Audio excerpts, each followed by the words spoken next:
Hey guys, it's Kiki Couture. Welcome back to my channel for another video. This is my second video recorded. I just wanted to go ahead and get some things out of the way while I feel up to the editing because that can take a long time. So this video is basically going to be tips and advice for newly transitioners or people that are thinking about transitioning. So we're going to go ahead and get started. Okay, so I have some notes over here, so bear with me because I wanted to make sure I cover everything. So I'm going to be looking over here to the left. The first tip that I can give to you is to build your confidence, because there is going to be people around you that just don't quite understand. They're going to be questioning you, why are you doing that? They're going to be calling you nappy-headed. You're going to hear so much negativity.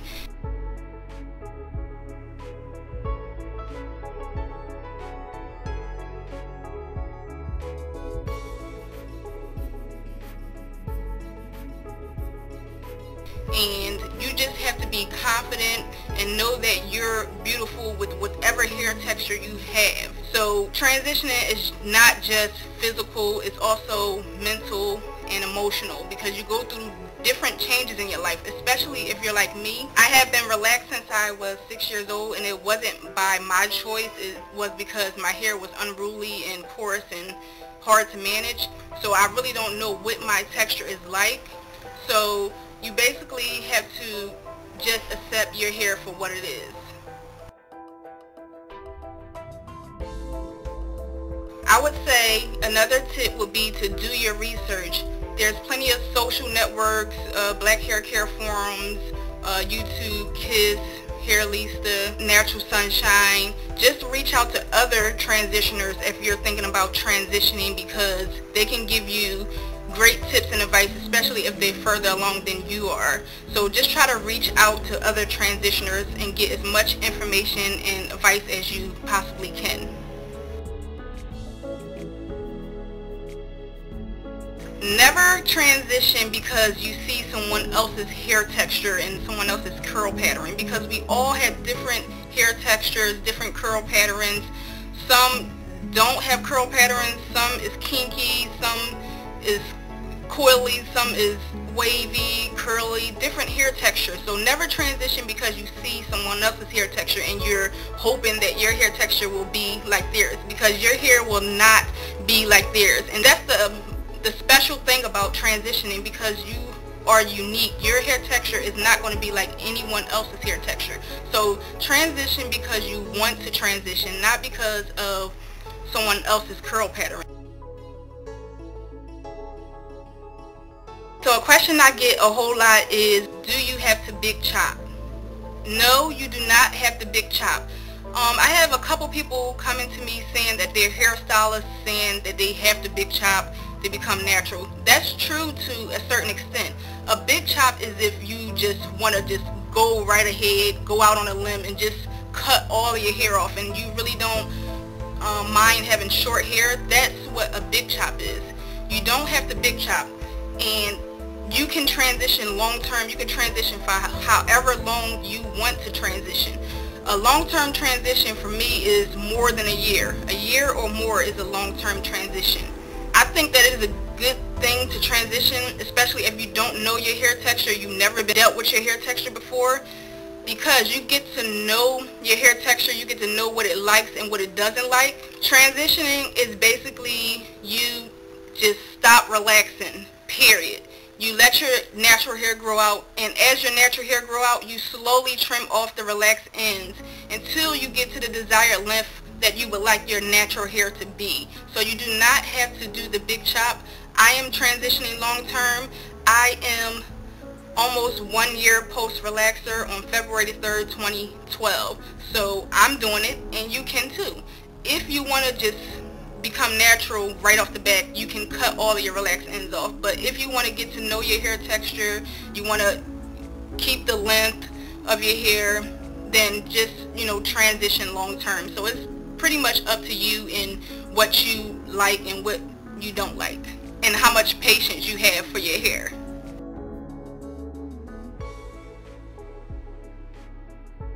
I would say don't set a certain time to big chop, because Even though I say I want to transition for 2 years, who knows, I may wake up one day and say, I'm just fed up, I want to get rid of my relaxed ends, because things do happen at the spur of the moment, and when you set a date, you feel obligated to reach that date, and if you don't, you feel disappointed.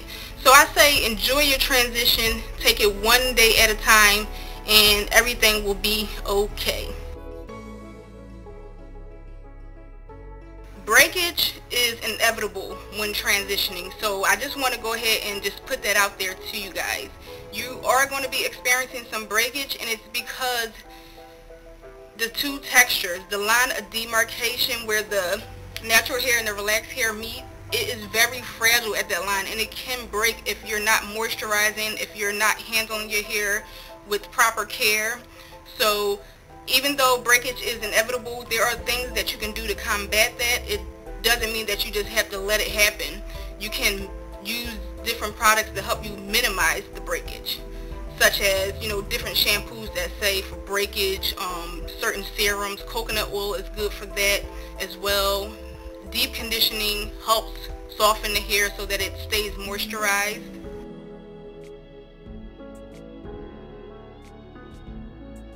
I would say do protein treatments 1 time a month. Protein treatments, keratin treatments are good for the hair because our hair is made up of protein. Especially if you have chemically treated hair or hair that you color treat, protein is something that you must add into your regimen because you want to keep your hair strengthened so that it doesn't break off, and you want to make sure you balance your protein with moisture. So how do you know if you need protein? Well, it's quite simple. You can take one of your shedded hairs, you can pull on the hair.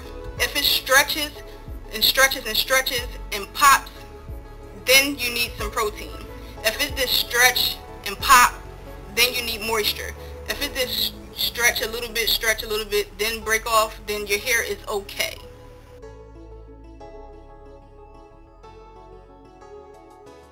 Make sure you deep condition your hair at least once a week to keep your new growth soft and manageable. Deep conditioning is so important. You can do it overnight. You can do it, just for an hour or two, even 45 minutes with a plastic cap.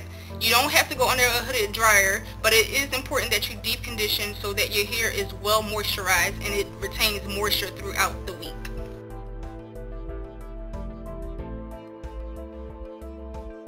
You're going to have to add more moisture than usual because natural hair eats up moisture. If you have hair like mine that is overly coarse and highly textured, it requires more moisture, and you're going to have to moisturize and seal more than you've ever moisturized and sealed in your life because your natural hair is going to need more moisture than the relaxed hair.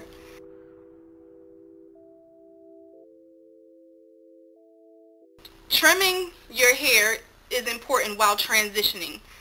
That's the only way that you will ever become natural, is to start trimming your hair. Now it's totally up to you how often and how much you would like to trim off. With me, I just trim maybe every 3 to 4 months. My first trim was in March. I took off 1 inch. My second cut was August the 1st. I took off 2.5 inches. And in between there, I dust. So the only way that you will become 100% natural is to start trimming. You can trim at your own rate, but just know that you have to start trimming in order to get rid of the relaxed ends.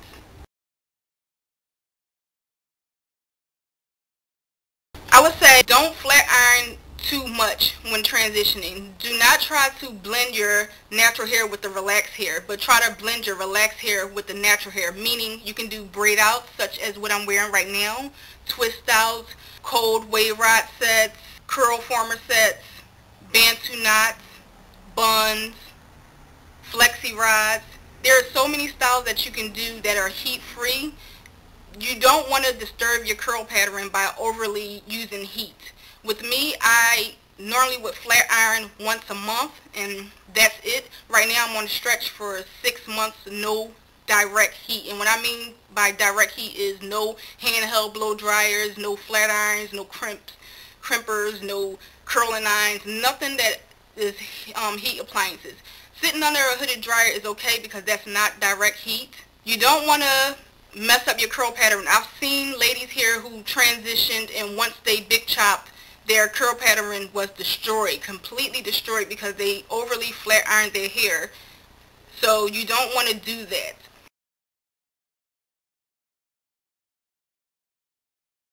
Find great products such as shampoos, conditioners that have a lot of slip, a deep conditioner that's going to soften your hair and help you retain moisture throughout the week. Find a great moisturizer and sealant. Find something that works for your hair, not for someone else's hair, because your hair is going to require something totally different from someone else's hair because we have different hair textures. Also, with the techniques that you use, you're going to have to try to switch up some things. You're going to have to maybe wash your hair in sections. You're going to have to wash in a downward motion so that you don't tangle and match your hair, because the two textures will start fighting after a while. Once the natural hair starts to take over, it's a wrap. So you have to watch how you wash your hair, and you have to be cautious about how you handle your hair. You have to treat your hair as if it was all natural. Also, stretching my hair has helped me tremendously throughout my transition. Keeping my hair stretched in like 2 ponytails, or doing the banding method with like a whole bunch of ponytail holders, has helped me to keep my hair manageable. That also helps me to my hair to take in moisture better, and it also reduces knots and tangles. You're going to get some knots, you're going to get some tangles, but it comes with the game.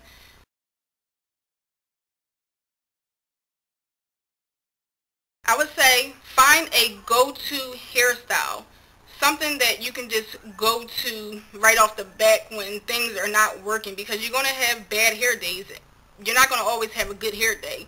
And when you do decide to wash your hair, the night before, try to plan out what you're going to do with your hair, and try to plan out a backup plan just in case that style fails. Because as you get further along in your transition, the styles that worked for you in the beginning won't work for you when you get in the middle. It won't work for you when you get in the end. Like when I used to do my bantu knots, I loved when my hair was a little shorter because I would get the small ringlets, and it was so cute.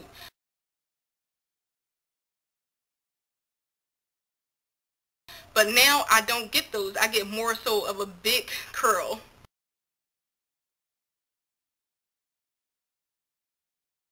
Versus, you know, the tiny ringlets that I used to get when I did my bantu knots. It's all good because it gives you a different look. So it's nothing wrong with that.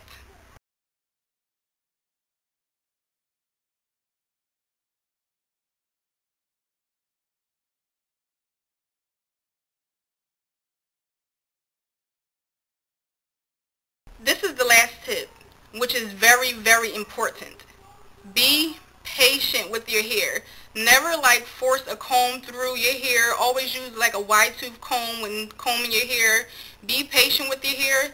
You're going to have ups and downs with your hair, and that comes with the territory of transitioning or being on a hair care journey in general. So just be patient with your hair, because nothing that comes easy is worth keeping. So just enjoy the down times, because it'll make you appreciate when you're having a good time detangling, when you're having a good hair day and things like that. So I hope these tips were helpful to you all, because everything that I mentioned has helped me get through this year of transitioning. And I'm just so happy that I've had YouTube, because I've learned so much through YouTube, Hair Lisa, and Kiss. I've learned so much about my texture. I feel more confident about myself in wearing my hair the way that it grows out of my scalp. And I appreciate my hair for what it is. It's not like anybody else's hair, and that's what I like, because I like to be unique and have my own style. So I appreciate my hair growing out the way that it grows out. So I hope these tips were helpful to you guys. Any questions and concerns, as always, you can leave them in the comment section below, and I'll talk to you guys soon.